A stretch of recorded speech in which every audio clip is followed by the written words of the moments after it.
Hi, this is Shauna, the CEO and founder of Fuel Talent. One of the things I have loved most in my 25-year recruiting career has always been the stories that people tell. Stories of leadership, career choices, company ideas, and team building. My inspiration for starting the What Fuels You podcast came from being curious about people's lives and wanting to help share their stories. What path brought them to this place? What decisions did they make that led to failures and successes? Who influenced those decisions, and what lessons were learned along the way? I hope you enjoy the What Fuels You podcast.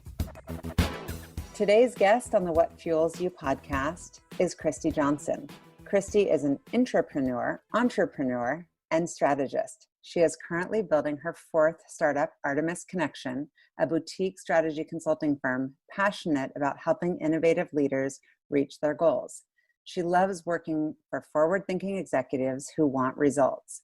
Recently, she designed and launched a course on women in entrepreneur leadership for the University of Washington.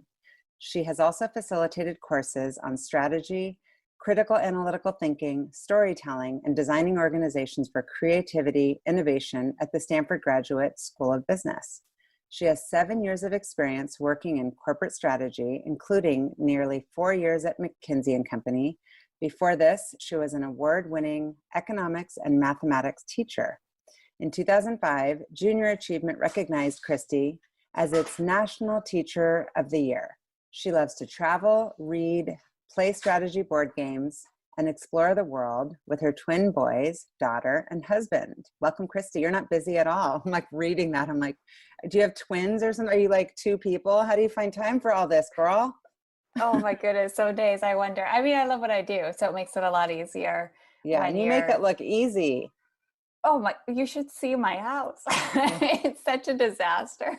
I know. I love that we're joking as moms that you're like, okay, kids, keep it down. In the other room, everybody's got like, I don't even know if you heard during the intro, I had like one of the kids walk in. It's like COVID world. I did not hear it. And exactly, that's what we're dealing with. I mean, hopefully that'll be one of the legacies as we realize people have lives outside of work. Yeah, exactly. And I think that we will raise a nicer generation. Like these kids are going to have some grit. They're learning early that like not many things are predictable. Like while we plan, haha. Exactly. I Right? love it. Yeah. So let's start with some rapid fire. This was fun for me because I have so many questions for you and we love to spend time together. So I'll try to keep it tight. But I'm curious, what is your pet peeve?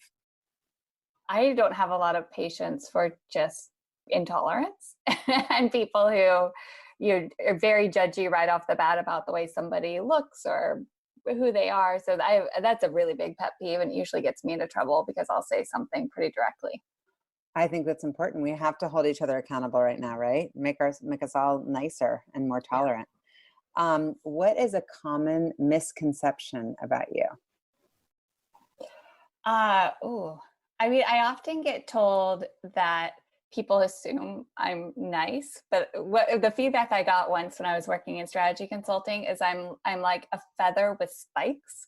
I was like, I don't know how to take that piece of feedback. And they're like, oh, you seem so fluffy and nice and energetic, but like you'll still directly say things to people. I'm like, totally, that's my obligation. I asked you that question because that was my exact impression of you, was like, not like you're just like so sweet and so nice and you speak with a smile and you're so disarming.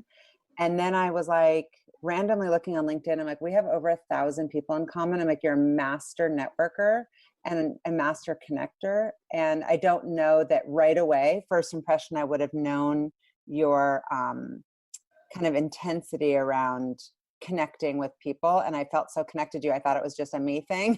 And then I realized that's a Christy thing. It's my sister and I are very, very different. But one of our friends who knows both of us said the thing that's common about both of us is that we all know everyone. And I was like, oh, yeah. And I was like, that's totally my parents' thing. Because they're like, they love people. They taught us to love people and they like to connect. I love that. That's exactly my parents too. My house was kind of Grand Central growing up. So what advice, I'm sure you've asked and answered this question before, but what advice would you give your younger self? I think the biggest piece of advice that I would give my younger self is I put a lot of pressure to figure out the work and family thing. And so I remember being in like my late teens, early 20s, mapping out, okay, I need to go to grad school by this date, and then I need to figure out where I'm going to work so I can establish myself for a couple of years if I want to have kids by this age. And it was just so much pressure to map all those things out. And my career took a completely different turn than I ever would have guessed. And like the kid thing turned out differently than I would have expected to. I mean, I wasn't planning on having twins, but it's all worked out the way it was meant to be. And I think especially in my 20s, I put a lot of pressure on myself with my career and schooling. Yeah. That I wish I hadn't. That's so interesting because I have a daughter who's kind of like that. And I'm like, just be like, it kind of naturally flows anyway. I think it's good to have intention, but yeah. Are you an introvert or an extrovert? I bet I'm split because I love people so much, but if I've been with people for a long time, I need to like be away from people. Yeah. My husband says I'm the most extroverted introvert he knows. Yeah. Yeah. I'm the same exact way. What is the most common book, movie, or podcast that you find yourself recommending to others? I really like Acting with Power by Deb Grunfeld. And she talks about how we all have more power than we think. And then she has some really interesting nuggets because I think women sometimes wrestle with leaning into their power or being comfortable with power that are good to think through. So I've been recommending that one a lot this week. Acting with Power. Okay. Good to know. What is your biggest fear? The world right now. I mean, yeah. I probably wake up at 2 or 3 a.m. just thinking about, in particular, the legacy we're leaving the youth and all the problems that are going to have to be fixed. Yeah. Well, we need more Christies and then we can not be so fearful. What is your favorite board game? I loved that. I read that in your intro. Oh, yeah. What have we been playing a lot of lately? Settlers of Catan forever. We love that game. We've actually started playing Pandemic. My family's very competitive and it's a cooperative game, but it's like this love-hate relationship because you're trying to beat time in order to like squash the pandemic. And it's a little bit too close to home with what we're dealing with right now. Yeah, like it sounds a little scary. Is there a vaccine at the end? Say yes.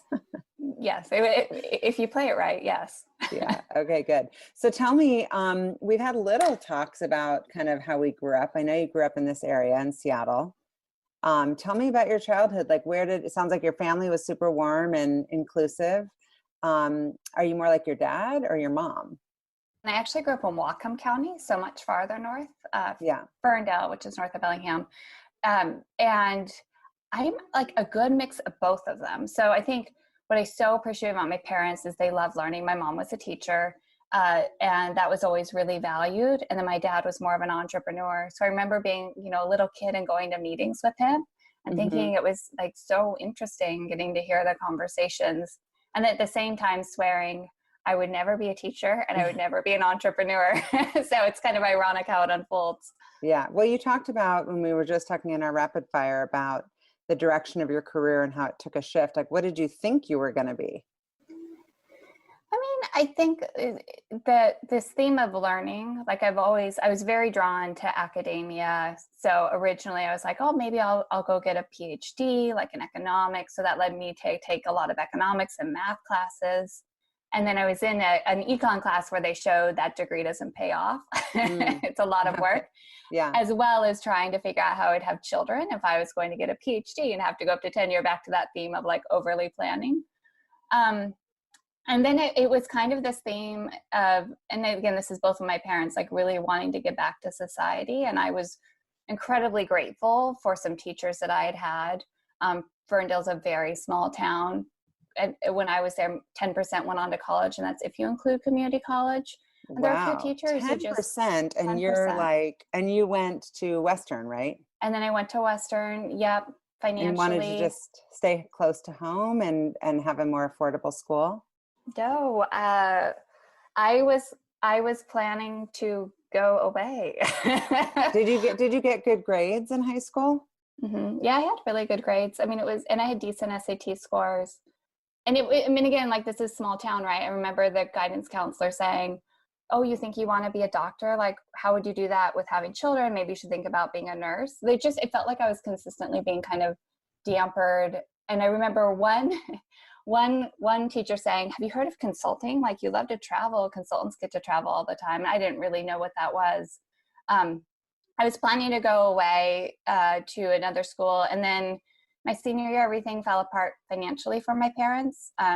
This is why I swore I'd never be an entrepreneur. My father did very well and then did very poorly, and he'd had some partnership disputes and hadn't filed his taxes. And you can't, as a student, apply for financial aid if your parents haven't filed their taxes. And so I had this option of, well, I could emancipate myself or I could live at home, get a job the Monday after graduation, and go to Western. And, it ended up working out. Is that one of those life kind of dips that you would say was one of the most pivotal? Oh, absolutely.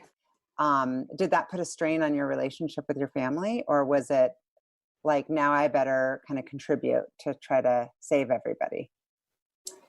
I think that's like this constant theme, because for my father, the business started to really struggle when I was in sixth grade. So I was, 11, 12, and my parents are wonderful people and I love them. And so I was like, well, what can I do? Well, I can contribute, right? I can go get babysitting jobs. I can dog sit. I can, my mom will write an IOU when she takes cash out of my bank account, and I'll just like rip it up. It's no big deal if it doesn't get paid back. And so for me, work was always, I think, something I could control in some ways. And it also like let me feel that I could contribute and help out. So it was very formative having it happen during those years. And then I wasn't super happy to be at Western, to be totally honest. It was 15 miles from home, but it ended up being great. I mean, I had access to professors because it wasn't an R1. I started getting to do some research. I was pulled in on, national presentations, like things that probably wouldn't have happened if I'd been at a bigger school. Yeah. I did graduate with What did you study? I studied econ, and then I had minors in like math and social studies and business. Yeah. Those are smart majors. Having been in recruiting for 26 years, it's less looked at for certain roles. And also, having recruited in San Francisco and New York, where it was very common to hear about people out of schools like Stanford and some of the Ivy League schools going on to companies like Bain and Company and McKinsey. It was like a very common path. Did you find that some of the people that you met in those environments were snobby about schools? Some were. Because it's a very pedigreed path. And of course, then you went on to get a master's and MBA in education from Stanford. So you've obviously been highly educated, but it is just an interesting kind of formation of your resume to be like, oh, now she's got Stanford and McKinsey. It does put you in a whole new league as far as, the type of access we get as recruiters and business leaders to technology that can kind of sift out anybody that doesn't have that background. Yeah, absolutely. And it is funny because I remember it wasn't really crafted. I loved econ. I feel like it's math with people and it explains so much of the world. So I just fell in love with it as a discipline. And I remember some professors saying, like, you seem to instinctually get this pretty easily. And they were mostly male classes, but then also saying like grad school wise, Western doesn't really feed into the top schools. I was like, that's okay. Right. So I never imagined I'd end up at Stanford. It was actually a total whim. I ended up applying. I had decent test scores, and my husband said, what do you tell your students? Because I was teaching high school, like, apply to your dream school. I was like, okay, Stanford. Right. And I was round 3, which they don't recommend. And every step of the way, I was like, oh no, I got an interview. Oh no, I got in. What am I going to do? Because it didn't match with that life plan I had crafted. Right. And did anybody kind of take you through the journey as far as mentoring you or developing you and giving you kind of the roadmap? With grad school? Just all of it, how to get through it, how to navigate, it's kind of taking it to that next level, and even just how to get in. I did talk to a few other people who had done MBAs. I mean, I'm a huge fan of of learning for those who've gone before you. And they help me think through, how do you tell your story in a compelling way? Maybe you have 10 things you want to do in the future, but like pick one for your essays and have a really compelling story. So I did get some of that. And what did you write your essay on? Stanford has this essay that they're notorious for called What Matters Most to You and Why. And at the time, it wasn't word constrained. So you're like, how long does it need to be? So I wrote mine around honest relationships, and how I think it's really important to be honest with people about what's happening and how they're showing up and how it's impacting you, but that you can do that in a way that's still very kind. I'm sure they loved you. I could imagine that you're an incredible teacher, and I know that you are teaching at UW now. I want to get into that. But so when you graduated, is that right when you went to McKinsey? Like they recruited you straight out? Yeah, so I'd been introduced to McKinsey kind of during this preterm time. My husband was at Washington Mutual at the time, and this was 05 to 07. So glory years for the mortgage industry and subprime loans, and he was managing risk, and they wanted him to stay. And so he stayed up here in Seattle. I was down in the Bay Area. And, I loved it down there. I must say, like, Silicon Valley is a very special place, especially if you love innovation and the weather. And so coming back up here was hard at first. And at the time, again, 07, it was McKinsey and Deloitte that had strategy consulting groups, and I had offers from both. But what I noticed about McKinsey was the amount they invested in professional development and problem-solving abilities, and the way that people spoke was just, they invest a lot, and I wanted that, as well as the feedback loops, kind of back to that honest communication. Like you get feedback on everything all the time, and that's actually a fantastic way to learn. Oh, and yeah. given I come from a non-traditional background, so that I needed that apprenticeship. When people are talking about consulting, and I'm sure that people have misconceptions around what it is, there's so many different types of consulting, and even now running a consulting business, what is strategy consulting, and what were some of the engagements that that you were involved in, and what were the biggest learnings and takeaways from those? Yeah, and consulting is a very broad term. I mean, I will often talk about strategy consulting or growth and innovation. Since then, I've realized it was in very intrapreneurial parts of McKinsey. But, when I'm thinking about consulting is if there's some sort of problem an executive is thinking about and the team doesn't have bandwidth, or they may not have the right data to be able to crack it. So like you're trying to get an answer to something. And usually it's an executive or a board who has a hunch there's an opportunity and needs some external validation. And then the second part is that you have to get the team to actually do something. So it's a really fun job because you're getting smart on something new in a very short period of time. McKinsey intentionally has people be a generalist the first year because they want you to not lean on knowledge you might already have of an industry, but instead get really good at problem solving and client management. Right. So, I did like oil and gas work. I did media. What else did I do that first year? And what were some of the industries that you gravitate toward? You said innovation excites you.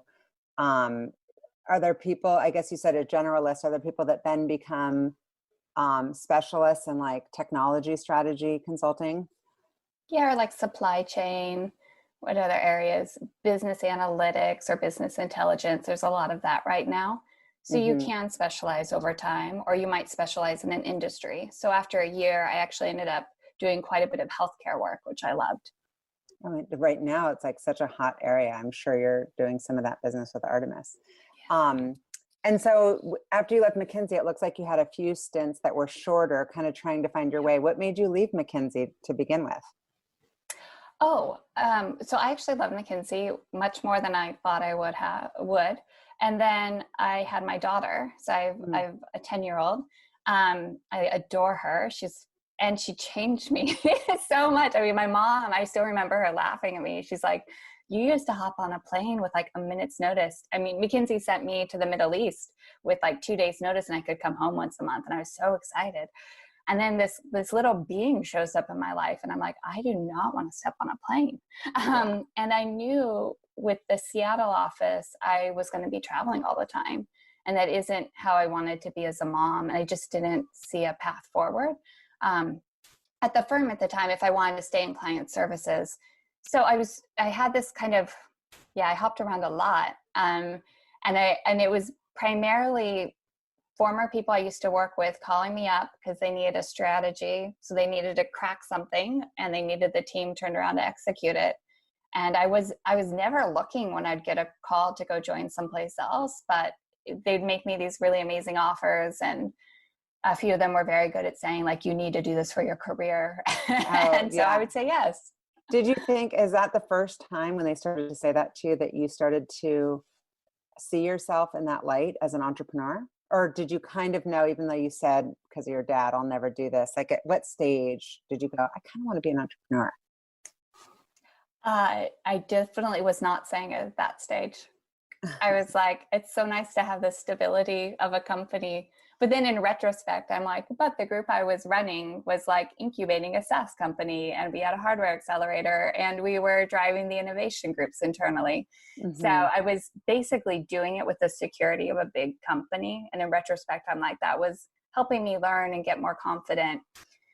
I mean, the moment honestly was really out of necessity with good, and I should back up. I had the twins and I would dabble, right? So the other startups I was involved in, two guys from grad school, because it's Stanford, right? And they're like, we have servers in our dorm room and we're working on a mobile food ordering app. And you're like, that's cool. And they say, we need help. And I'd be like, okay, sure, right? And then you realize after watching a few startups and helping where you can, that it's actually incredibly fun. And so by taking more of these traditional jobs, I was able to build up savings. And then when life made it really difficult for me to stay in traditional corporate, meaning my twins showed up and they were early, I was like, I guess now's the time. What do I have to lose, right? It's either I do nothing or not do nothing, but raise two twins and not work, or I create something that works for me. Yeah. And so it was just you and you alone in the very beginning. You bootstrapped it. Yeah. And how did you go about getting, I mean, I guess because you're the connector and because you've got your network of Stanford, was that what you kind of depended on, or did you come up with some sort of strategy around how to go acquire a new business? Yeah. I mean, I think in the beginning, I had a framework or a way I was thinking about the business. So there was a problem I was obsessed with. And you'll hear startup founders talk about this. And then I wanted to validate and see if there was a there. And I think what's been a bit challenging was the problem I was obsessed with was actually more on the talent side of the house. And I didn't want to charge the talent. So meaning what I saw is I was, at home dealing with preemie babies that had lots of doctor's appointments.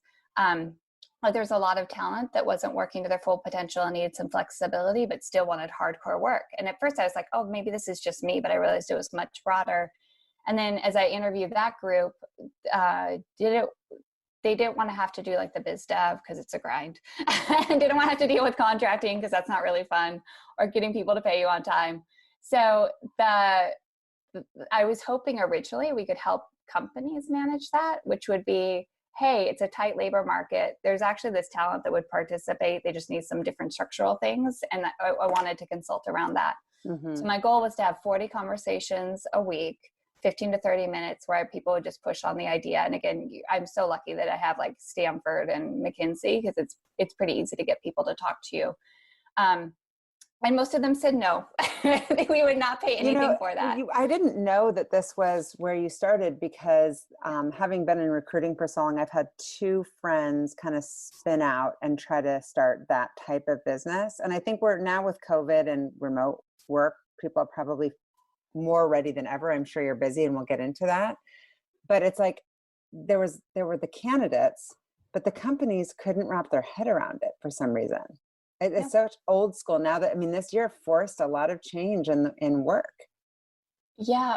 So originally that was the group right in front of me, were these moms, but I actually quickly realized it was much broader. So I started meeting men who wanted to parent and be more involved.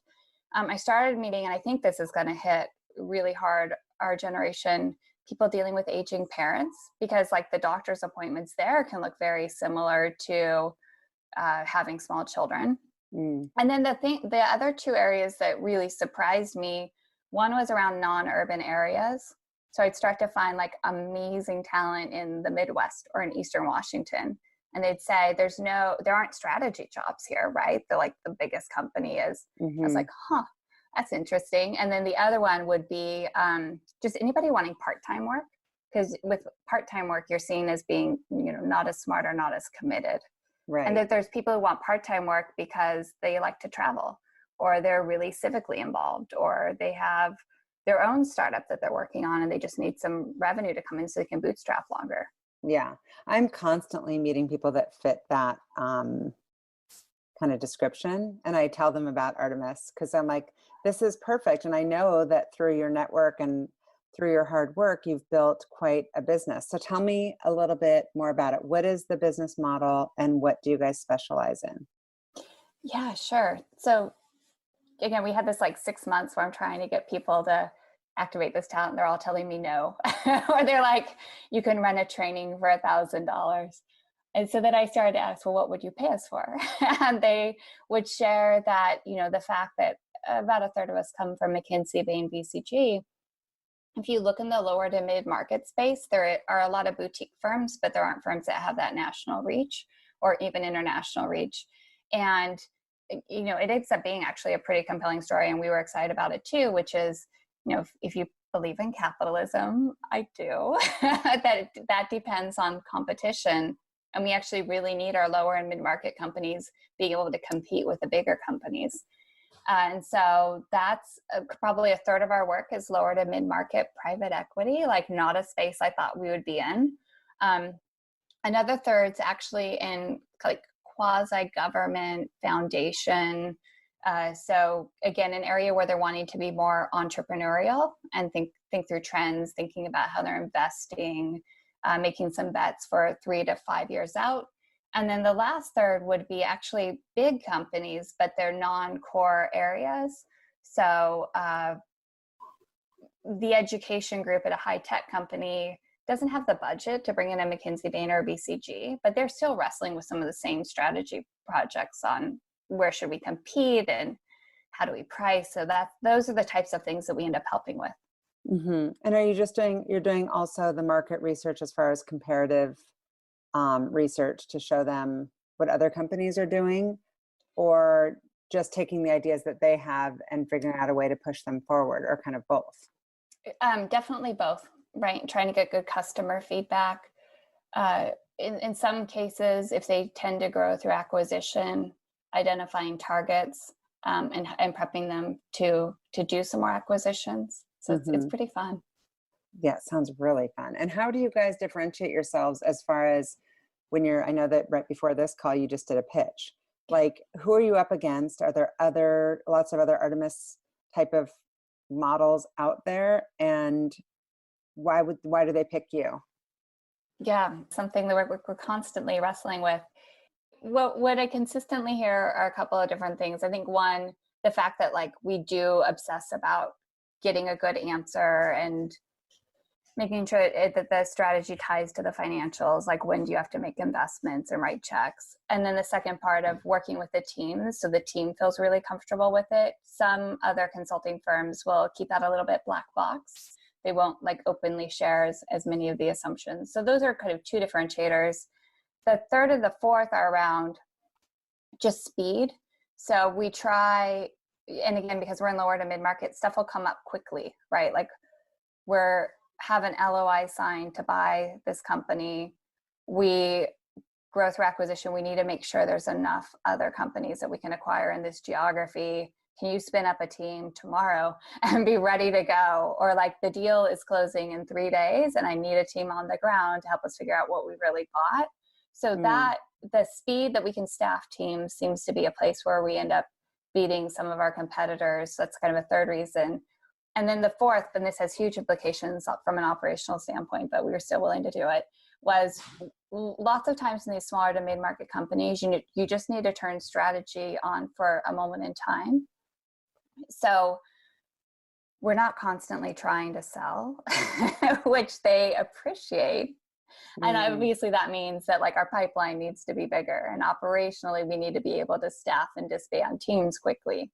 mm-hmm. But that we heard people really appreciate that, because they felt with some of the other strategy firms, they're trying to get in there for 10 years, Yeah. And or then they just multiple millions. constantly upsell, and yeah, that makes sense. And the scope changes constantly. Yeah, that would be, I think, probably the hardest part as far as my friends who do consulting is getting the scope right.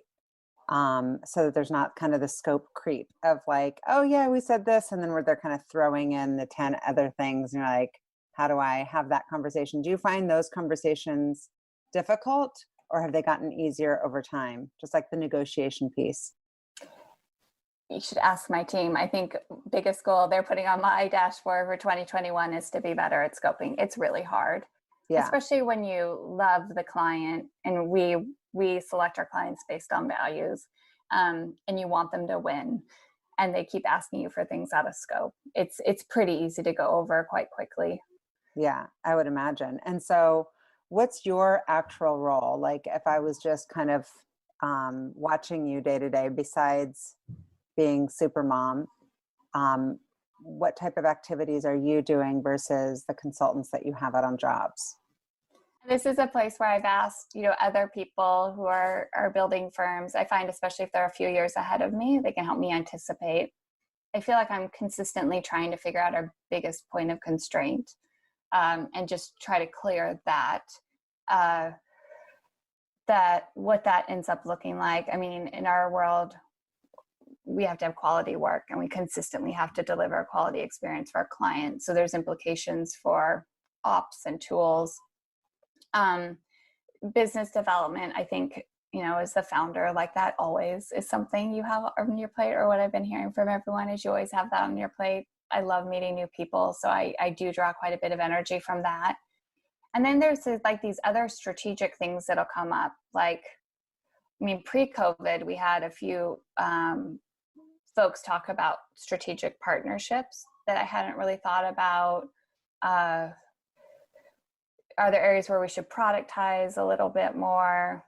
We've had some people approach us about acquiring them. So there's like other stuff that always comes up that's more strategy that I end up doing quite a bit of. I Mm-hmm. personally, and I think this is different from other strategy firm founders I've talked to, I also like to always stay involved in at least one project, Yeah, just because I think it keeps it really fresh on like what the work is and right. who it is that we're serving. So I And it's usually have also at least why 20 hours. you got into it. Like, I love touching searches. I'm not in them doing the like active interviews and submittals of the candidates and stuff, but I love the intake calls with the clients, learning what they're looking for, and even meeting with some candidates. Because it's like why I started the business. I love what I do. So I totally get that. And I think it makes you a better leader if you can empathize and understand some of the challenges that your team may be facing. How has COVID impacted your business? Like Yeah. financially and emotionally?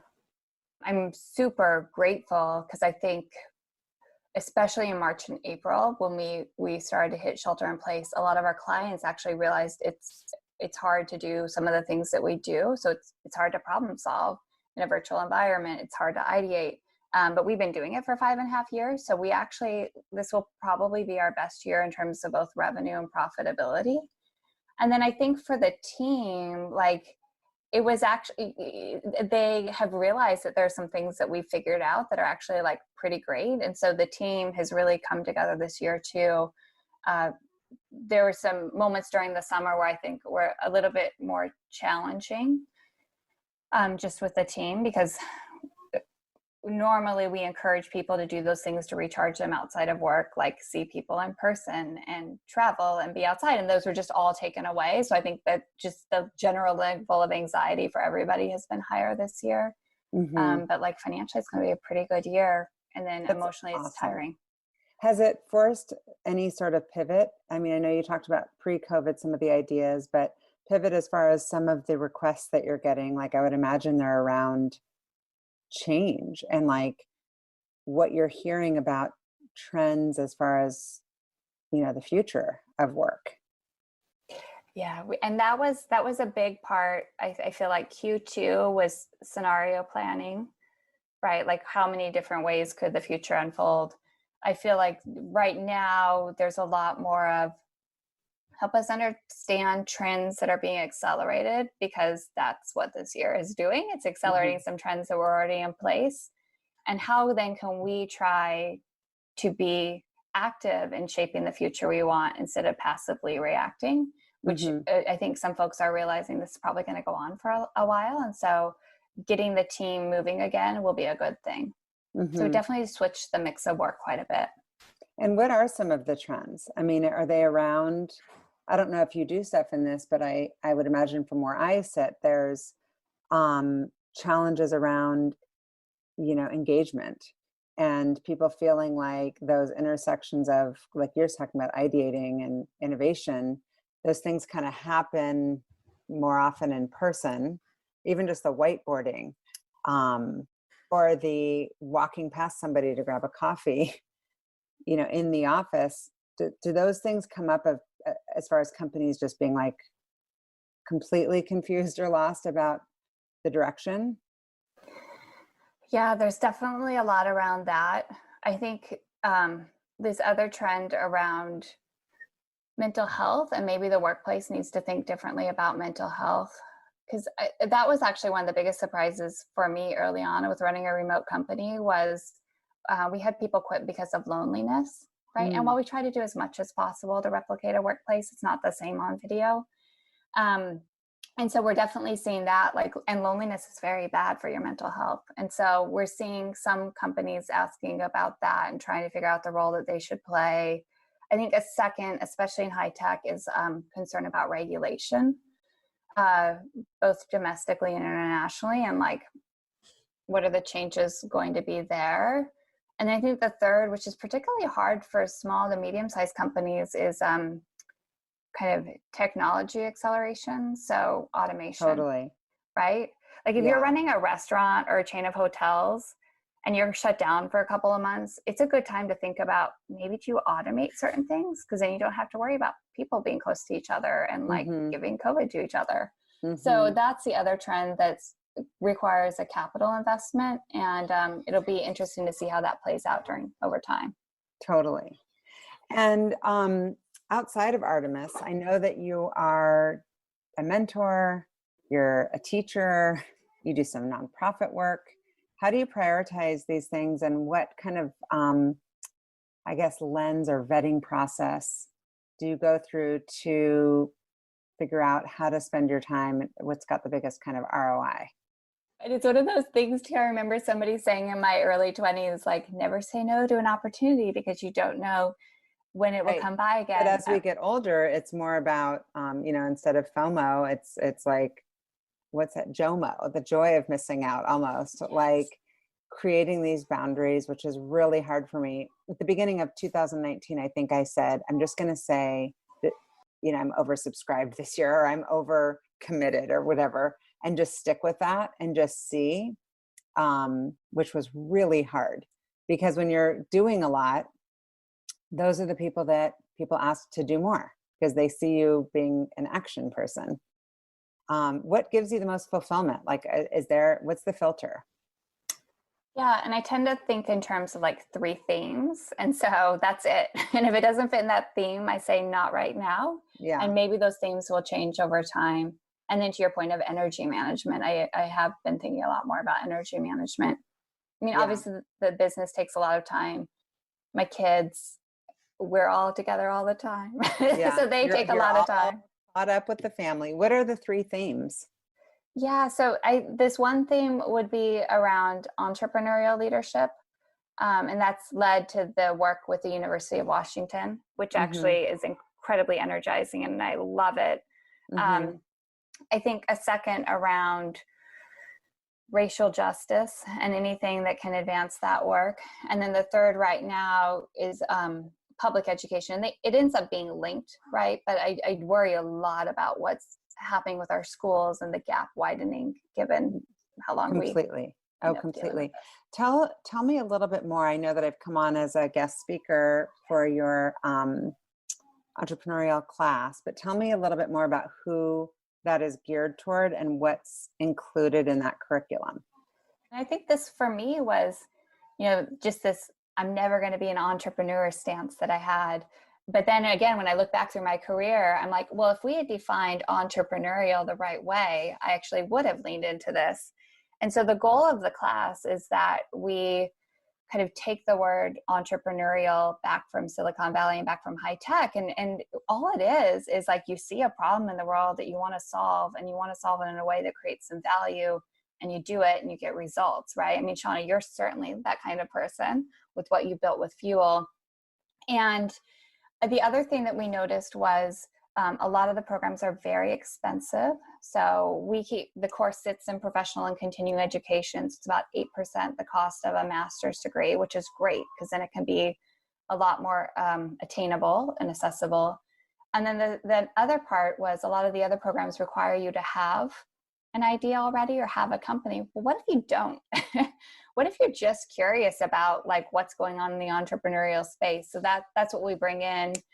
And then we define it very broadly, which is you can certainly found a company, and if it's venture backed, you'll get all the attention, right? And there are some pros or cons of taking venture capital. Like, let's make sure that we're really upfront about that. You could be an early stage employee, which is like desperately needed. And early stage employees get to be very entrepreneurial because they have to, and it's a great way to learn. And maybe you love being the number two, and that's fantastic because there are founders that would want to meet you. And then this idea of being an investor. So we started to find that a lot of the wealthy women are often talked to about philanthropy, but not so much about investing. So how do you kind of break that down a little bit more? And then this last component of being an intrapreneur. So you could be within a larger company and more of the innovation group or the entrepreneurial group, and that's still a great place for your career that maybe has a little bit or quite a bit less risk. So that's what it is that we're doing. That's really cool. And so what is like, those are all the things that you cover, but what are the lessons and how frequently do they meet? Yeah. So when we were doing the research and talking to the different women, we found that women are busy, right? And a lot of the life stuff ends up falling on us too. So we set it up in a hybrid model, which I was pretty skeptical of at first because the work I've done at Stanford has been 100% online. And then the work I did pre-MBA was 100% in the classroom. So this is a hybrid, meaning we pre-record and take topics that are critical to understand just to be in this space. And we have kind of 3 to 5 minute videos that you can watch at your own pace, and then some exercises for you to practice and see if you've got it. And then we have 6 class sessions that are in person when we can meet in person, and online for this year. And that's a chance for us to like do mini cases, right? So like read about Shauna and should she start Fuel Talent, and discuss what should happen, and then get to hear from the protagonists. It's a chance for us to kind of build some more community and be in this community of learners. It's a chance for us to kind of maybe workshop some things that we weren't quite getting right with just doing posts on a discussion board. And I love it. It's like actually my very favorite way to teach. In terms of outcomes, I think there's one around, like there's just jargon that's used in the entrepreneurial ecosystem, like TAM, right? Is learnable. There's some things around finance, again, not hard, but like maybe something you haven't seen before. So we break those elements down. The second's around building networks, because that's really important. The entrepreneurial networks are different from the traditional corporate.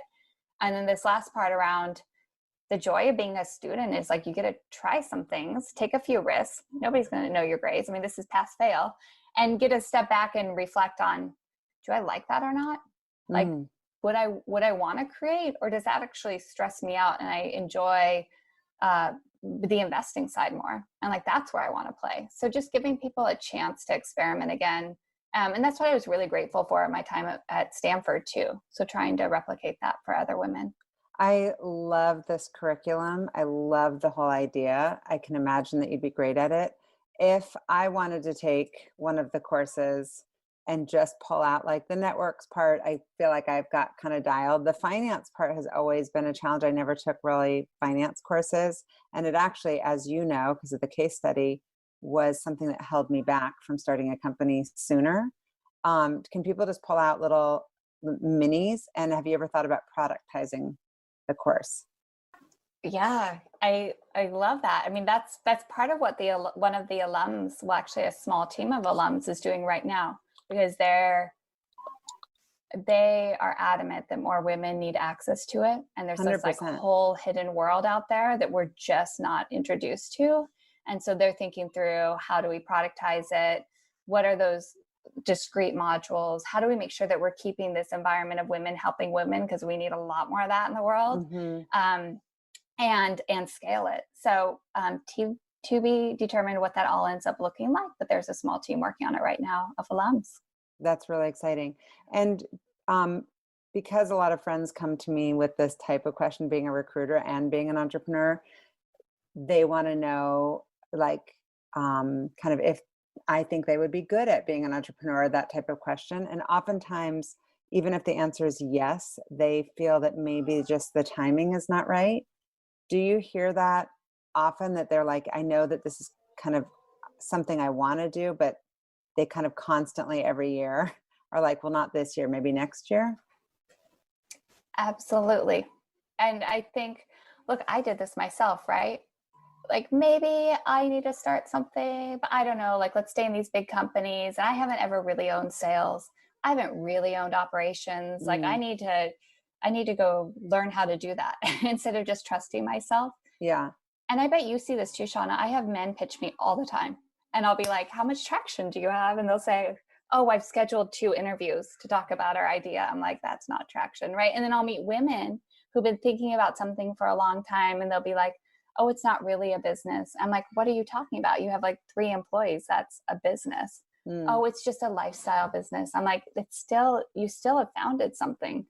Are you hearing from women that their biggest fear is usually around sales, or is it usually around operations, or both? Because I do feel like even in your business, you're like, these consultants, they want to deliver the work, but they don't want to deal with the back office. They don't want to deal with generating new revenue.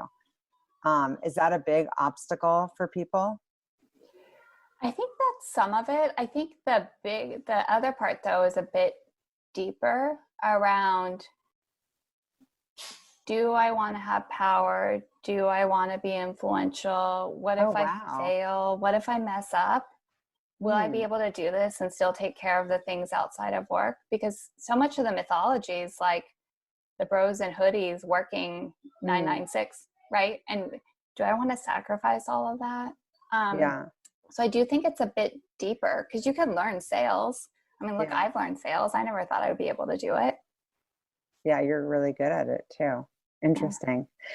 I hear this all the time at these kind of women events. And I do think that's a whole big section. I don't even know where to even begin on that. And I know that it's included in your teachings, but just that whole, I don't know if it's starting with how we treat our daughters, and how we get them thinking, or what the messages they're learning.